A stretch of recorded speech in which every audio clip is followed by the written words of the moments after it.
कि हमारे पास क्या दिया है, एक ठोस है।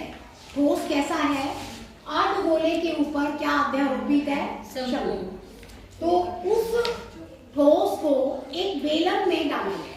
किसमें डाला गया है, एक बेलन में। वो इस तरह से डाला गया है कि जो ठोस बेलन का आधार है वो मतलब ठोस की तली में, ठीक है, यानी कि इसको टच कर रहा है, इसको छू रहा है, समझ गए।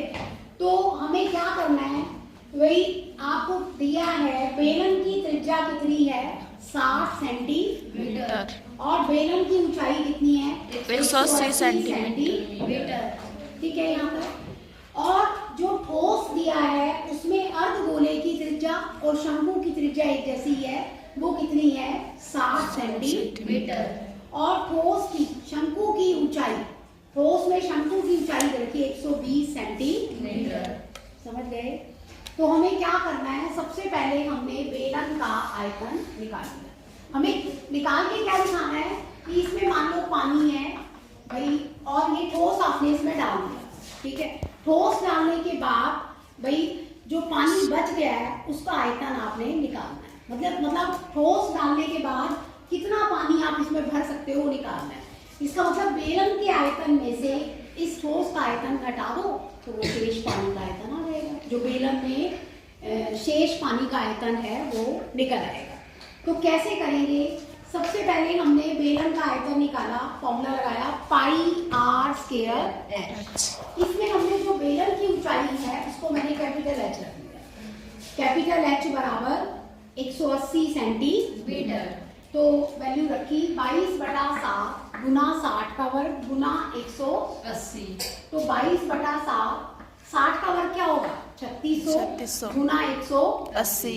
तो इसकी कैलकुलेशन कर ली हमने, 22 दूनी 44 कर लिया मैंने, 18 का वर्ग 324, और 2 0 और 1 3 0, और बटा क्या है 7। अब इनकी गुना करी तो मेरे पास आ गया 14,256, और पीछे 3 0 बटा 7। मैंने इसको इससे कर लिया भाग, तो ये बन गया 20 36 57.42 घन सेंटीमीटर, ठीक है। यहाँ पर ये मेरे पास किसका आयतन आ गया, बेलन का। अब मैं निकालूंगी ठोस का आयतन। ठोस कैसा है, अर्धगोले के ऊपर क्या है, शंकु। तो अर्धगोले का आयतन प्लस शंकु का आयतन। अर्धगोले के आयतन का सूत्र बताओ, 2/3 पाई आर क्यूब, और शंकु के आयतन का 1/3 पाई आर स्क्वायर h1। मैंने यहाँ इसको h लिया था, इसको h1 ले लिया। h भी ले सकते हैं, सिंपली छोटा h रख ले जाए। तो ये h1 मैंने कह दिया कितना, 120। शंकु की ऊंचाई दे रखी थी 120। अब दोनों की त्रिज्या सेम है, पाई भी सेम है, तो मैंने क्या किया, पाई आर स्क्वायर बटा 3 कॉमन ले लिया कैलकुलेशन आसान करने के लिए। और क्या बच गया, यहाँ 2 बटा आर क्यूब था, स्क्वायर मैंने कॉमन ले लिया, प्लस यहाँ से पाई आर स्क्वायर बटा 3 कॉमन ले लिया, तो क्या बच गया h1। तो पाई का मान रखा 22/7, आर का रखा 60 का वर्ग बटा 3, और 2 आर कितनी थी 60 दूनी 120, और ऊंचाई भी कितनी है 120, तो 120 प्लस 120। अब यहाँ कैलकुलेशन कर ली, 22/7 गुना 3600, 60 का वर्ग 3600, और बटा 3, और 120 और 120 240। 3 से इसको काट लिया, 3 × 8 24, तो ये बन गया 22 गुना 36 गुना 8, और पीछे कितनी जीरो है 3, और बटा 7। तो 22 × 8 176, 176 गुना 36,000 बटा 7। तो कैलकुलेशन करके आ गया 63 36,000 बटा 7। मैंने इसको भाग कर लिया, ये बन गया 90 51 42.857 घन सेंटीमीटर। ये मेरे पास ठोस का आयतन आ गया। किसका आयतन आ गया, ठोस का। मुझे क्या चाहिए, बेलन में शेष पानी का आयतन।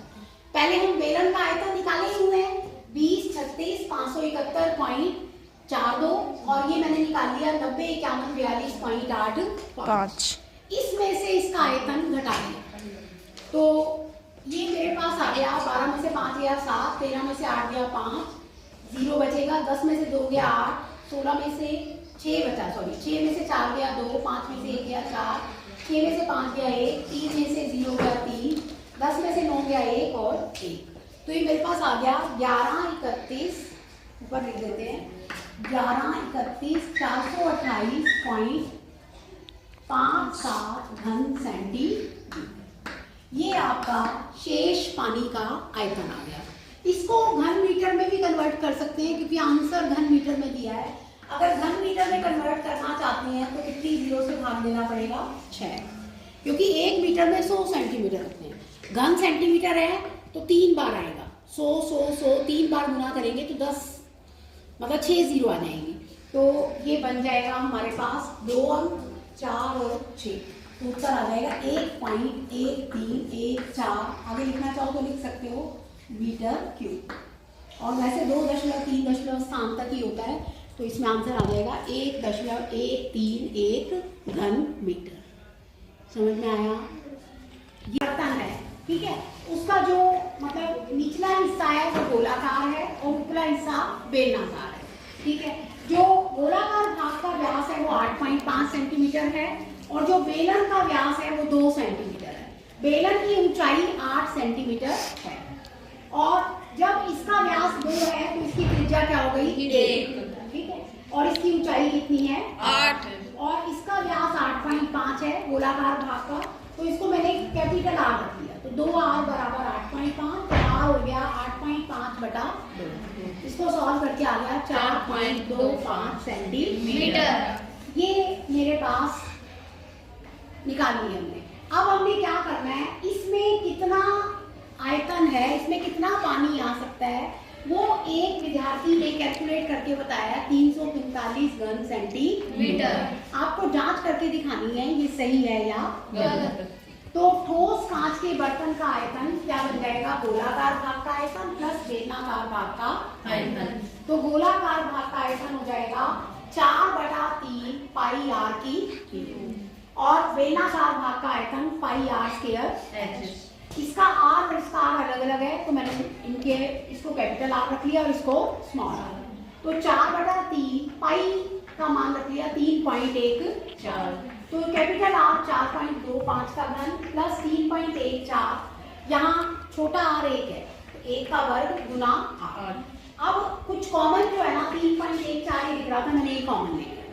आगे बन गया 4/3 गुना इसका घन है तो 3 बार गुना कर दिया, 4.25 गुना 4.25 गुना 4.25। इधर ये मैं कॉमन ले चुकी, 1 का वर्ग 1 ही होता है, तो यहाँ क्या बचा? सिर्फ 8। तो इसकी मैंने 4.25 का घन कैलकुलेट किया तो ये बन रहा है 76.76562.5, ठीक है। और फिर इसको 4 से गुना करेंगे, 3 से भाग प्लस 8 और 3.14 बाहर निकले, तो 76.76562.5 को 4 से गुना करने पर मेरे पास आ गया 307.0625 और बटा क्या है बच्चों? 3 और प्लस 8, तो ये बन गया 3.14। इसकी फिर भाग किया तो 102.3541 और प्लस में क्या है? 102 में 8 जोड़ो 110, 35416 ऐसा रहेगा गुना 3.14। तो इसको कैलकुलेशन करके आ गया 346.512062 घन सेंटीमीटर। जो उस विद्यार्थी ने कैलकुलेट कर रखा था वो कितना था? 345 घन सेंटीमीटर। तो क्या ये बराबर है? ये बराबर नहीं है, डिफरेंस है इसमें, ठीक है, 1 घन सेंटीमीटर का डिफरेंस है लगभग। तो आप लिख सकते हैं कि जो सही उत्तर है वो क्या है? 346